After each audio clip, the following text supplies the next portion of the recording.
மனம் மகிழ வாழ்த்தோடு வணக்கம். வெல்கம் டு வாங்க கதை படிக்கலாம். இன்றைக்கி நம்ம பார்க்க போகிற விக்ரமாதித்தன் கதை என்னன்னா, 4ஆம் பதுமை சொல்லிய சண்பகவல்லி கதைக்குள்ளே இருக்கிற ஆண்களை நம்பாதேன்ற கதை. இதுக்கு முன்னாடி உள்ள கதைகள் கேட்காதவங்க கீழே டெஸ்கிரிப்ஷனில் லிங்க் கொடுத்துருக்கேன், அதில் போய் கேட்கலாம். வாங்க கதைக்குள்ளே போகலாம். முன்னொரு காலத்தில் இங்கலாவனம் என்ற பெயரில் அடர்ந்த காடு ஒன்று இருந்தது. அந்த காட்டின் நடுவில் இங்கலாதேவி அம்மனுக்கு கோவில் இருந்தது. அந்த கோயிலின் அருகில் இருந்த மூங்கில் புதரில் சல்லியன் என்ற ஆண் புறாவும் சல்லரி என்ற பெண் புறாவும் கூடு கட்டி மகிழ்ச்சியாக வாழ்ந்து வந்தன. நெடு நாட்களாக அவற்றிற்கு குட்டி புறாக்களே பிறக்கவில்லை. நாள்தோறும் 2 புறாக்களும் அம்மனை வழிபட்டு வந்தன. அம்மனின் அருளால் பெண் புறா 2 முட்டைகள் இட்டது. அவை குட்டி புறாக்களாயின. 2 புறாக்களும் தங்கள் குட்டிகளின் மீது உயிரையே வைத்திருந்தன. ஒரு நாள் வழக்கம் போல குட்டிகளை கூட்டில் விட்டுவிட்டு 2 புறாக்களும் உணவு தேடி புறப்பட்டன. கோடை காலமாதலால் மூங்கில் புதர்கள் ஒன்றோடொன்று உராய்ந்து திடீரென்று தீப்பிடித்து கொண்டது. தீயில் சிக்கிய பறவை குஞ்சுகள் கருகி இறந்து போயின. திரும்பி வந்த 2 புறாக்களும் தங்கள் குஞ்சுகள் தீயில் இறந்து போனதைக் கண்டு தவித்தன. வாழ்வையே வெறுத்த பெண் புறா, நாம் தவமிருந்து பெற்ற நம் குட்டி புறாக்களே இறந்து விட்டன. இனி நம் வாழ்வதில் எந்த பயனும் இல்லை. இந்த தீயிலேயே நாமும் விழுந்து இறந்து விடுவோம் என்றது. ஆண் புறாவும் இதற்கு ஒப்புக்கொண்டது. 2 புறாக்களும் அம்மன் கோயிலை 3 முறை வலம் வந்தன. பிறகு 2ம் வானத்திலிருந்து தீயை நோக்கி பாய்ந்தன. தீக்கு அருகில் வந்ததும் சல்லியன் என்ற ஆண் புறா விலகி போயிற்று. பின்னால் வந்த பெண் புறா, நீர் இப்படி நடந்து கொள்ளலாமா? நாம் இருவரும் சேர்ந்துதானே முடிவெடுத்தோம். உம் செயலை பார்த்தால் ஆண்களையே நம்பக்கூடாது என்று அல்லவாகிறது. நாம் இருவரும் தீயில் விழுந்து மடிவோம், வாரும் என்று அழைத்தது. அதன் பேச்சை காது கொடுத்தும் கேட்கலாமல் ஆண் புறா அங்கிருந்து பறந்து சென்றது. அம்மனை வணங்கிய பெண் புறா, தாயே, என் கணவர் என்னை மோசம் செய்து விட்டார். நான் தீயில் விழுந்து இறக்கப் போகிறேன். மறுபிறப்பில் நான் இளவரசியாக பிறக்க வேண்டும். இந்த பிறவியில் நடந்ததை நான் அப்பொழுது உணர வேண்டும். என் உடலில் சண்பகமனம் வீச வேண்டும் என்று வேண்டிக் கொண்டே தீயில் விழுந்து இறந்து போனது. அது வேண்டியபடியே எல்லாம் நடந்தது. சல்லரி என்ற அந்த பெண் புறா நான்தான். ஆண்களை நம்பக்கூடாது என்பதால் நான் அவர்களை வெறுக்கிறேன். அதனால் அவர்களை நான் பார்ப்பதும் இல்லை என்றாள் சண்பகவல்லி. உண்மையை உணராமல் நான் வீணாக வருந்தினேன். உன் எண்ணப்படியே நடந்து கொள் என்றாள் விக்ரமபெண். இருவரும் பேசிக் கொண்டிருந்ததை பள்ளி வடிவத்தில் இருந்த பட்டி கேட்டுக்கொண்டிருந்தான். வழி கிடைத்து விட்டது. விக்கிரமாதித்தனுக்கும் சண்பகவல்லிக்கும் இன்னும் 8 நாட்களுக்குள் திருமணம் செய்து வைப்பேன் என்று மகிழ்ந்தான். வேதாளத்திடம் வந்த அவன் தன் உடலை கொண்டு வர சொன்னான். தன் உடலில் புகுந்த அவன் சல்லியராசன் வடிவம் கொண்டான். புதைத்து வைத்த 1000 பொன்னை எடுத்துக்கொண்டு விசயரங்கராசனிடம் வந்தான். அரசனை வணங்கிய அவன், தங்களிடம் கடனாக வாங்கிய 1000 பொன்னை கொண்டு வந்துள்ளேன். பெற்றுக்கொண்டு என் மனைவியை என்னுடன் அனுப்பி வையுங்கள். தங்கள் உதவிக்கு நன்றி என்றான். பொன்னை பெற்றுக்கொண்ட விசயரங்கராசன், சல்லியராசனே, உம் மனைவி என் மகளுடன் இருக்கிறாள். இப்பொழுதே நான் சென்று அவளை அழைத்து வருகிறேன் என்று தன் மகளின் மாளிகைக்கு வந்தான். விக்கிரம பெண் பிரியப் போகிறாள் என்பதை அறிந்த சண்பகவல்லி அழுதாள். அவள் கண்ணீரை துடைத்த விக்கிரம பெண், தோழியே, உன்னை பிரிந்து என்னால் மட்டும் இருக்க முடியுமா? எப்படியும் 2 மாதத்திற்கு ஒரு முறை நான் இங்கே வந்து போகிறேன் என்று ஆறுதல் சொன்னாள். விலை உயர்ந்த பல பரிசு பொருட்களை தந்தாள் சண்பகவல்லி. எல்லோரிடமும் விடைபெற்று கொண்டாள் விக்கிரம பெண். அவளை அழைத்து கொண்டு புறப்பட்டான் சல்லியராசன். இருவரும் நகரத்தை விட்டு வெளியே வந்தார்கள். குளத்தை அடுத்திருந்த மர நிழலில் இருவரும் அமர்ந்தார்கள். விக்கிரம பெண் விக்கிரமாதித்தனாக மாறினான். சல்லியராசன் பட்டியானான். அரசே, சண்பகவல்லியிடம் எல்லாவற்றையும் அறிந்து கொண்டீரா என்று ஏது மரியாதவன் போல கேட்டான் பட்டி. நடந்ததையெல்லாம் சொன்னான் விக்கிரமாதித்தன். நானும் அணிற்பிள்ளை உடலில் புகுந்து எல்லாவற்றையும் மறைந்திருந்து கேட்டேன் என்றான் பட்டி. காடாறு மாதம் முடியப் போகிறது. விரைந்து செயல்பட வேண்டும். அப்பொழுதுதான் சண்பகவல்லியை நான் திருமணம் செய்து கொள்ள முடியும். என்ன செய்யலாம் என்று கேட்டான் விக்ரமாதித்தன். அரசே, நீங்கள் கலை கூத்தாடியாகவும் நான் இளம் பெண்ணாகவும் ஆவோம். நீங்கள் குருவாகவும் நான் மாணவியாகவும் இருப்போம். இந்த வழியாக செல்லும் கலை கூத்தாடிகள் கூட்டத்தில் நானும் சேர்ந்து கொள்கிறேன். எனக்கு தெரிந்த இந்திரசால மகேந்திரசால வித்தைகளை எல்லாம் விசயரங்கராசனிடம் செய்து காட்டுகிறேன். அதிசயிக்கும் அவர், உன் குரு யார் என்று என்னை கேட்பார். என் குரு காட்டில் இருக்கிறார். அவருக்கு பெண் வாடையே ஆகாது என்பேன். உம்மை காண அவர் வருவார். அவரிடம் நீர் சல்லியன் என்ற ஆண் புறா தீயில் விழுந்து இறந்ததாகவும் சல்லரி என்ற பெண் புறா ஏமாற்றி ஓடியதாகவும் சொல்ல வேண்டும். அதன் பிறகு எல்லாம் நல்லபடி நடக்கும் என்றான் பட்டி. திட்டபடியே விக்ரமாதித்தன் கலை கூத்தாடியாகவும் பட்டி இளம்பெண்ணாகவும் மாறினார்கள். அந்த வழியாக கலை கூத்தாடிகளின் கூட்டம் ஒன்று வந்தது. அவர்களின் தலைவனை பார்த்து விக்ரமாதித்தன், நீங்கள் விசயரங்கராசனிடம் கலை கூத்து ஆடி பரிசு பெறுவதற்காக செல்கிறீர்கள். என் மாணவியாகிய இவளையும் உங்களுடன் அழைத்து செல்லுங்கள். இவளுக்கு அருமையான வித்தைகள் சிலவற்றை கற்றுத்தந்துள்ளேன். அரசனிடம் நிறைய பரிசு பெற வாய்ப்பு உண்டு. நீங்கள் இந்த வழியாக திரும்பும்போது இவளை என்னிடம் ஒப்படையுங்கள் என்றான். இதை கேட்ட கூத்தாடிகளின் தலைவன் அந்த பெண்ணையும் தன் கூட்டத்தில் சேர்த்து கொண்டான். மறுநாள் காலையில் அவர்கள் விசயநகரம் அடைந்தனர். அரண்மனை வாயிலில் கலைக்கம்பம் நட்ட அவர்கள் மேல தாள முழக்கம் செய்தனர். முழக்கத்தை கேட்ட நகர மக்கள் எல்லோரும் கலை கூத்தை காண ஆர்வத்துடன் கூடினார்கள்.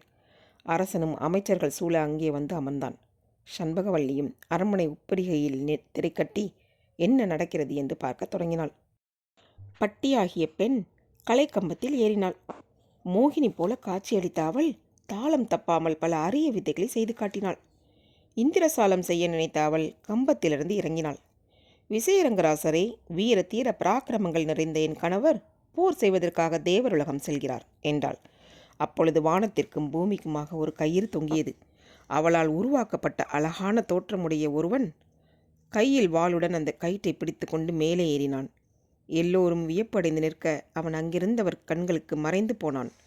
கடும்போர் நடப்பது போன்ற ஓசை வானுலகத்தில் கேட்டது. யானைகளின் தலையும் குதிரைகளின் தலையும் தேவர்கள் சிலரின் தலையும் கீழே விழுந்தன. சிதறிய செங்குருதி அரசன் மேலும் சண்பகவல்லி மேலும் அங்கிருந்த எல்லோர் மீதும் பட்டது. என் கணவரின் வீரத்தை பார்த்தீர்களா? தேவர் உலகமே கதி கலங்குகிறதே என்று ஆர்ப்பரித்தாள் அவள். அதிர்ச்சியடைந்த மக்கள், இவள் பெண் அல்ல, பத்திரகாளியே, பெண் வடிவத்தில் வந்திருக்கிறாள். இன்னும் சிறிது நேரம் இங்கிருந்தால் ஏதேனும் ஆபத்து வரும் என்று கலைந்து செல்ல தொடங்கினார்கள். அவளோ கைசாடை காட்டி அவர்களை அமர செய்தாள். அப்பொழுது அவளுடைய கணவனின் தலை அறுபட்டு கீழே விழுந்தது. சிறிது நேரத்தில் அவன் உடலும் விழுந்தது. இதை கண்டு அழுது புலம்பிய அவள், அரசனே, என் கணவர் வீராதி வீரர். தன் வீரத்தை உலகிற்கு காட்ட தேவர் உலகம் சென்று போர் செய்தார். நீங்கள் எல்லோரும் காண பல யானைகளையும் குதிரைகளையும் தேவர்களையும் வெட்டி வீழ்த்தினார். அவரை நேருக்கு நேர் வெல்ல முடியாத தேவர்கள் சூழ்ச்சி செய்து கொன்று விட்டார்கள். என் கணவர் இல்லாமல் நான் எப்படி உயிர் வாழ்வேன்? இங்கேயே தீ வளருங்கள். என் கணவரின் உடலுடன் நானும் தீக்குள் பாய்ந்து உயிர் விடுகிறேன் என்று கதறினாள். இதை பார்த்த அரசன், பெண்ணே, யாருக்கும் ஏற்படக்கூடாத இழப்பு உனக்கு நேர்ந்து உள்ளது. ஆறுதல் சொல்வதால் எந்த பயனும் இல்லை என்பது எங்களுக்கே புரிகிறது. இருந்தாலும் எப்படியாவது உன் மனதை தேற்றுக்கொள். நீ வளமாக வாழ்வதற்காக விலை உயர்ந்த நகைகளையும் சில ஊர்களையும் பரிசாக வழங்குகிறேன் என்று வேண்டினான். என் கணவர் இல்லாமல் நான் மட்டும் உயிர் வாழ்வேனா என்ற அவள் தன் ஆற்றலால் அங்கேயே தீ வளர்த்தாள். எல்லோரும் பதைப்பதைக்க தன் கணவனின் உடலுடன் அந்த தீக்குள் பாய்ந்தாள். சிறிது நேரத்தில் தீக்குள் இருந்து கணவரின் கையை பிடித்தபடியே வெளியே வந்தாள் அவள். இருவரின் கழுத்திலும் மாலைகள் இருந்தன. அரசனை வணங்கிய அவள், தீக்குள் பாய்ந்த நான் தேவர் உலகம் சென்றேன். என் நிலையை கண்டு வருந்திய தேவர்கள் என் கணவருக்கு மீண்டும் உயிர் தந்தனர். அதனால் திரும்பி இங்கே வந்தோம் என்றாள். அவள் கையை பிடித்திருந்த கணவன் திடீரென்று மறைந்து போனான். நடந்தது அனைத்தும் வித்தை என்பது அப்பொழுதுதான் எல்லோருக்கும் புரிந்தது. மகிழ்ந்த அரசன் கலை கூத்தாடிகளுக்கு ஏராளமான பரிசுகளை வழங்கினான். பட்டியாகிய பெண்ணை பார்த்து, நீ செய்த வித்தைகளைப் போல இதுவரை யாரும் செய்ததில்லை. அற்புதமான இந்த வித்தைகளை பார்த்த நாங்கள் எங்களையே மறந்துவிட்டோம் என்று பாராட்டினான்.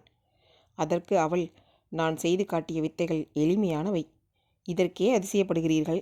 என் குரு செய்யும் வித்தைகளை கண்டால் என்ன ஆவீர்களோ என்றாள். உன் குரு யார்?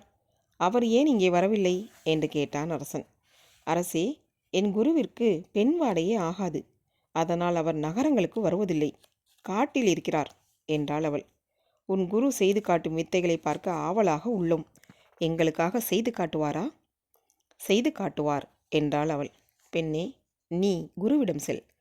அவரின் வித்தைகளை பார்த்து மகிழ்வதற்காக நாளை நாங்கள் அங்கே வருவதாக சொல் என்று அவளை அனுப்பி வைத்தான் அரசன்.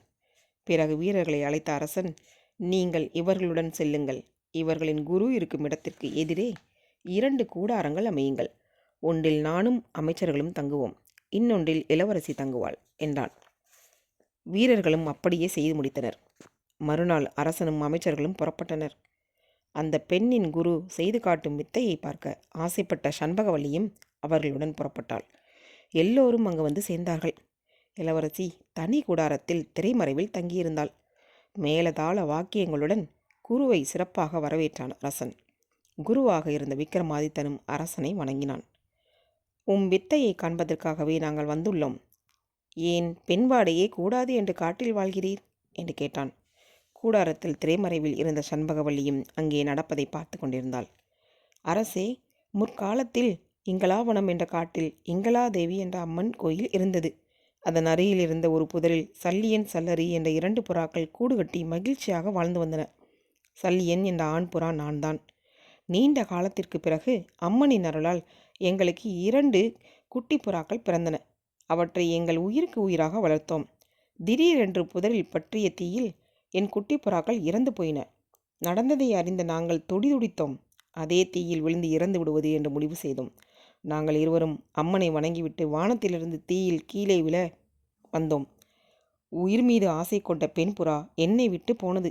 நான் மட்டும் தீயில் விழுந்து இறந்தேன் என்றார் அவர். திரைமறைவில் இருந்த சண்பகவல்லி சல்லியன் சல்லரி என்ற பெயர் வந்தவுடனேயே திடுக்கிட்டாள். அந்த குரு உண்மையை சொல்கிறானா என்ற ஆர்வத்துடன் கேட்டாள். பெண் புறா இறந்திருக்க ஆண் புறா இறந்ததாக பொய் சொல்கிறானே என்று கோபம் கொண்டாள். கோபத்தால் தன்னை மறந்த அவள் கூடாரத்தை விட்டு வெளியே வந்தாள். ஏய் கூத்தாடி, நீ பொய் சொல்கிறாய். தீயில் விழுந்து இறந்தது ஆண் புறாவா பெண் புறாவா? உண்மையை சொல் என்று கத்தினாள். அரசே, எனக்கு பெண்கள் வாடையே ஆகாது என்று விரதம் இருக்கிறேன். அப்படி இருக்க இவள் எப்படி என் அருகில் வந்து பேசலாம் என்று பதிலுக்கு கத்தினார் அவர். தன் மகளை பார்த்த அரசன், இதுவரை ஆண்களையே பார்க்காமல் வாழ்ந்து வந்தாய், இப்பொழுது ஏன் இப்படி நடந்து கொள்கிறாய் என்று கேட்டான். தந்தையே, முற்பிறப்பில் நடந்ததை இவன் மாற்றி சொல்கிறான். இவனை உண்மையை சொல்லுங்கள். குருவே, முன்பிறவியில் உண்மையில் என்ன நடந்தது விளக்கமாக சொல்லுங்கள் என்று கேட்டான் அரசன். அரசே கேளும். பெண் புறா தீயில் விழுவது போல நடித்து மோசம் செய்து பறந்து போயிற்று. ஆண் புறா தான் தீயில் விழுந்து இறந்தது. இதுதான் நடந்தது என்றார் குரு. கோபத்துடன் குறுக்கிட்ட இளவரசி, உண்மையில் மோசம் செய்தது ஆண் புறா தான். தீயில் விழுந்து இறந்தது பெண் புறாவே. அந்த பெண் புறா நான் தான். இந்த பிறவியில் சண்பகவல்லி என்ற பெயருடன் ஆண்வாடையே கூடாது என்று வாழ்ந்து வருகிறேன். இப்படி இருக்கையில் நீ உண்மையை மறைத்து பேசலாமோ என்று கத்தினாள். பதிலுக்கு அவரும், இளவரசி என்பதனால் எப்படி வேண்டுமானாலும் பொய் பேசலாமா? பெண் புறா மோசம் செய்ய ஆண் புறாவே தீயில் விழுந்து இறந்தது.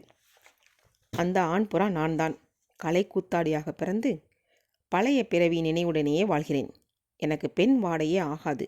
பெண் வாடை என் மீது பட்டாலே எனக்கு உயிர் போவது போல இருக்கும். நீ பொய் சொன்னால் அதை நான் நம்புவேனா? பேசாமல் இங்கிருந்து போடி என்று கூச்சல் போட்டான். இதை கேட்டு கடுங்கோபம் கொண்ட இளவரசி தன்னை மறந்தாள். அண்ட புழுக்களே, நீ சொன்னதை உண்மை என்று நிரூபித்தால் தான் உன்னை விடுவேன் என்று அவன் மடியை பிடித்து இழுத்தாள். சளைக்காத அவனும், நீ சொன்னதை உண்மை என்று நிரூபி என்று அவள் சேலையை பிடித்து இழுத்தான். இப்படியே இருவரும் இறந்தது சல்லியன் என்ற ஆண் புறாதான், இல்லை சல்லரி என்ற பெண் புறாதான் என்று நீண்ட நேரம் வாக்குவாதம் செய்தனர். ஒருவரை ஒருவர் கட்டிப்பிடித்து புரண்டார்கள். விந்தையான இந்த நிகழ்ச்சியைக் கண்டு அரசனும் அமைச்சர்களும் அதிசயித்தனர். இருவரின் சண்டையையும் விளக்கிய அவர்கள், முற்பிறவியில் என்ன நடந்திருக்கும் என்பது எங்களுக்கு புரிகிறது. அப்பொழுது நீங்கள் இருவருமே புறாக்களாக இருந்திருக்கிறீர்கள். குழந்தைகளை இழந்த சோகத்தில் ஒருவரை ஒருவர் அறியாமல் இருவருமே தீயில் விழுந்து இறந்திருக்கிறீர்கள். முற்பிறவியில் கணவன் மனைவியாக இருந்த நீங்கள் இந்த பிறவியிலும் திருமணம் செய்து கொள்ளுங்கள். அப்பொழுதுதான் உங்கள் விரதமும் முடியும் என்றார்கள். அவர்கள் இருவரும் நாணத்தால் தலை கவிழ்ந்து நின்றார்கள். இருவருக்கும் கோலாகலமாக திருமணம் நடந்தது. உண்மையை வெளிப்படுத்த வேண்டிய நேரம் வந்துவிட்டது என்பதை உணர்ந்தான் பட்டியாகிய பெண். பட்டியாகிய மாரியாவன் அழகிய குதிரையில் அமர்ந்து விசயரங்கராசனின் அரசவையை அடைந்தான். விக்ரமாதித்தனை வணங்கிய அவன், பேரரசே, இன்றோடு காடாறு மாதம் முடிகிறது. நாளையே நாம் உச்சினி மாநகர் அடைய வேண்டும் என்றான். இளவரசி சண்பகவல்லியை மணந்தது பேரரசர் விக்ரமாதித்தன் என்ற உண்மை எல்லோருக்கும் புரிந்தது. கைகட்டி வாய்ப்புத்தி நின்ற விசயரங்கராசன், பேரரசே, தாங்கள் என் மருமகனானது நான் செய்த பெரும் பேறு. என் மகளை மணந்து என் மனக்கவலையை போக்கினீர் என்று மகிழ்ச்சியுடன் சொன்னான்.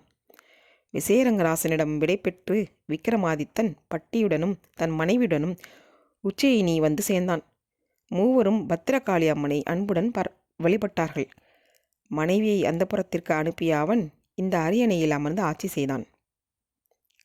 இப்படிப்பட்ட வீர தீர பராக்கிரமங்களும் எண்ணியதை முடிக்கும் ஆற்றலும் உம்மிடம் சிறிதளவாவது இருக்குமானால் இந்த அரியணையில் ஏறும், இல்லாவிட்டால் உம் எண்ணத்தை விட்டுவிடும் என்று சொல்லி முடித்தது மங்கள கல்யாணி பதுமை. அப்பொழுது கதிரவன் மறையவே எல்லோரும் அரசவையை விட்டு புறப்பட்டார்கள். இதுதான் இந்த கதையோட முடிவு. அடுத்த கதையில் உங்களை சந்திக்கும் வரை உங்களிடமிருந்து விடைபெறுவது தீபா.